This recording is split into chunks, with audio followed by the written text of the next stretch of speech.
Olá, hoje eu vou começar o vídeo dando duas notícias para vocês, tá? A primeira é maravilhosa, a segunda não tão boa assim, ok?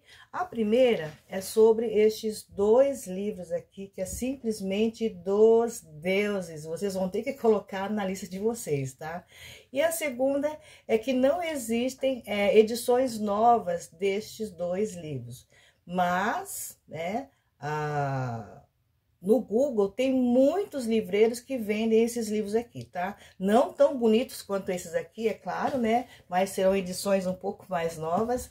Essas aqui são edições de 1940. Aliás, gente, é presente do Carlos lá do Livros e E-Book. Então, o Carlos já é sócio aqui do canal, porque ele já me deu uma pilha de livros. E esses dois aqui, gente, é simplesmente maravilhoso. E olha o que ele falou. Olha, eu tava comprando umas edições mais novas para vocês. Mas como eu sei que você gosta dessas velharias, ele me comprou essas duas velharias. Ah, Carlos, fala sério, viu? Esses livros aqui é simplesmente dos deuses, é lindo demais, né? Olha só, edição de 1940. Veja isso, gente. Só que o dono anterior não teve muito cuidado com os livros, tá? Ele devia estar pegando umidade e sol, essas coisas, mas independente disso, para quem gosta de livros antigos, gente, isso aqui é dos deuses. Aqui atrás vai ter, porque esses livros aqui é uma autobiografia, tá? Do Cláudio. Olha isso. Ai, caiu, Jesus, tá? Aqui já tem o quadro genealógico, tá? Desses imperadores. E aqui no Eucláudios também, né? E Messalina vai ter. Caiu, eu tava lendo o livro, caiu na minha cara. Caiu a árvore genealógica da família Herodes, tá? Porque era daquele tempo, né, gente? A família real dos Herodes. Olha que lindo, gente. Todo detonadão, né? Então, pra gente que gosta, isso aqui não tem preço, tá? Esses livros antigos, né? Por mais que ele não foi bem cuidado, mas estando com a gente agora, ele vai estar sendo bem cuidado, tá, meus amigos? Então, é uma edição antiga, como eu disse, com uma tradução do Mário Quintana.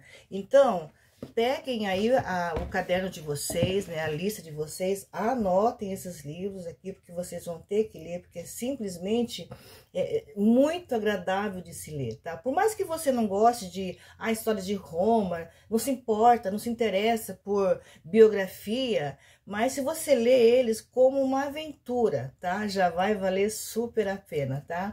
Deixa eu só mostrar aqui que eu tô lendo no momento, que é esse aqui, ó. O Incêndio de Troia, outro presente também, tá? Esse aqui é do João Luiz, então eu tô ficando muito chique nesse canal, né? Ganhando tantos presentes, né?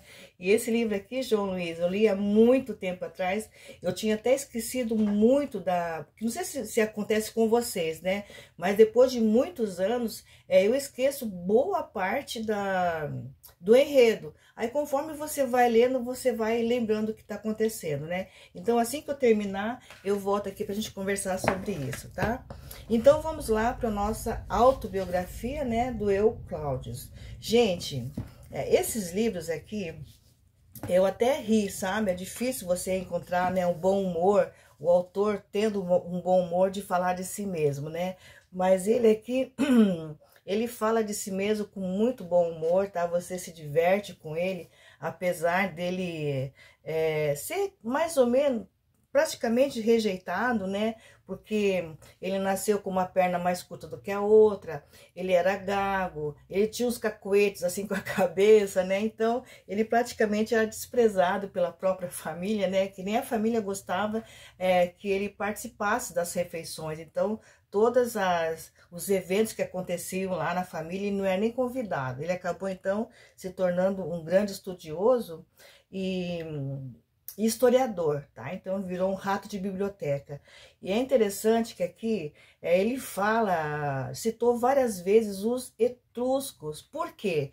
Os etruscos moraram, né, ou viveram lá na Itália antes da vinda, né, ou do surgimento dos romanos, propriamente falando. Então, ele escreveu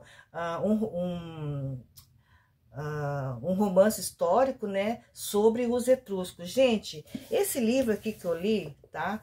Do Mika Waltari, que é um dos escritores assim que eu amo de paixão. Esse livro aqui me ajudou bastante a entender um monte de coisa. Ele é bastante interessante para a gente entender vários aspectos da história, tá? Então eles deixaram ali algum legado, tá, gente? Então valeu muito a pena, porque ele me ajudou.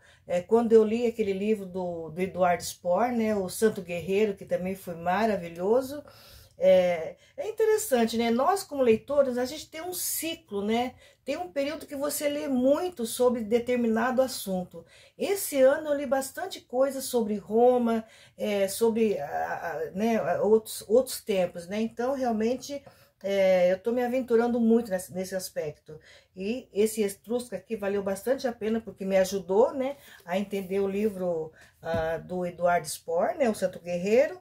Me ajudou bastante com relação também a esses dois livros aqui, tá, gente? Então, aqui, no Eucláudio Imperador, ele vai estar falando da sua infância, né? Então, ele nasceu no período do governo do Augusto, né? O rei Augusto, imperador Augusto, né? E da Lívia.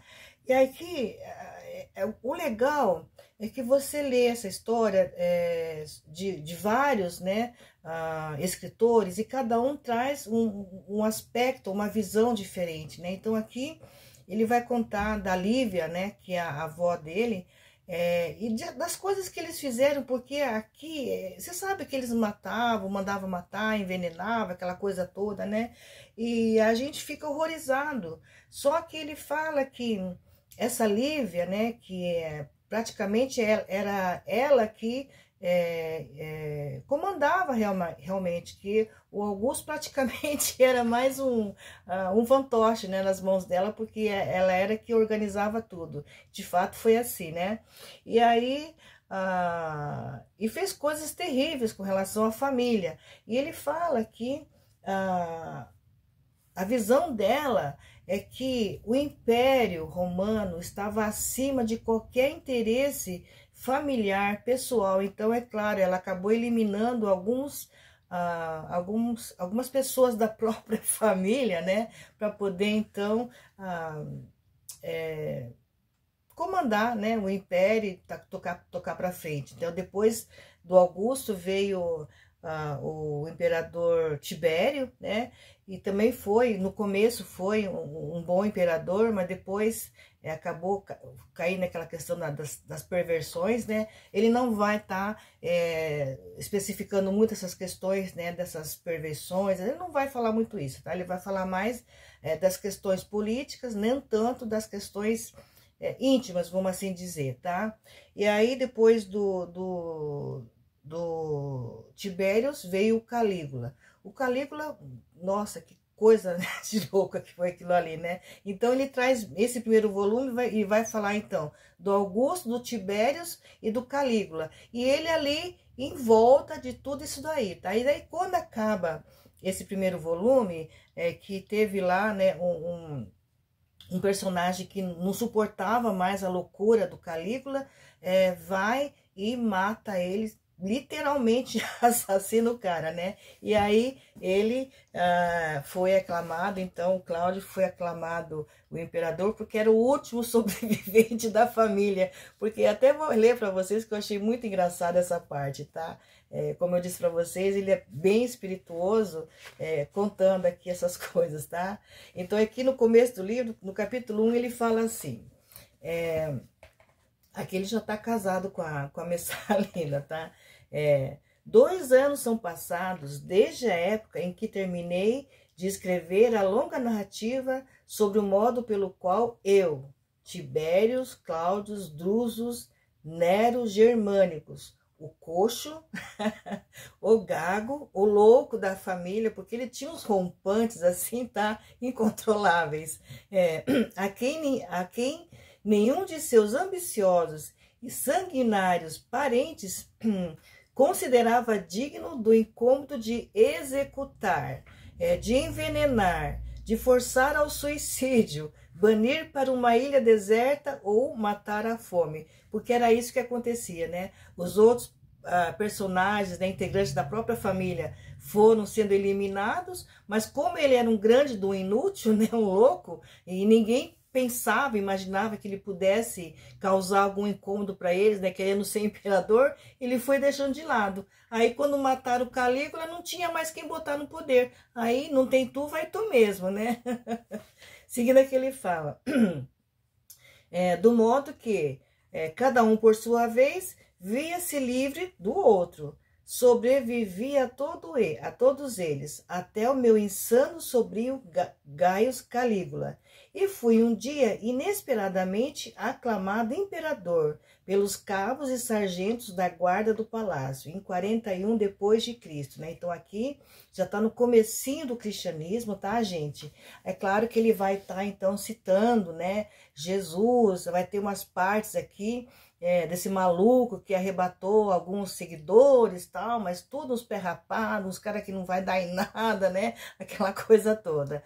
Porque na época do Nero que vai estar realmente mais fortalecido a coisa, tá? Que daí, então, vai complicar mais a questão do cristianismo bem nascente mesmo. Então, quando Cláudio estava no governo, o cristianismo estava assim, né, florescendo, mas não era ainda um problema para eles, tá? E aqui ele vai então citar muitas personagens assim, e ele conta de uma forma bastante singela, muito simples, então nada complicado, não é aquela forma, né,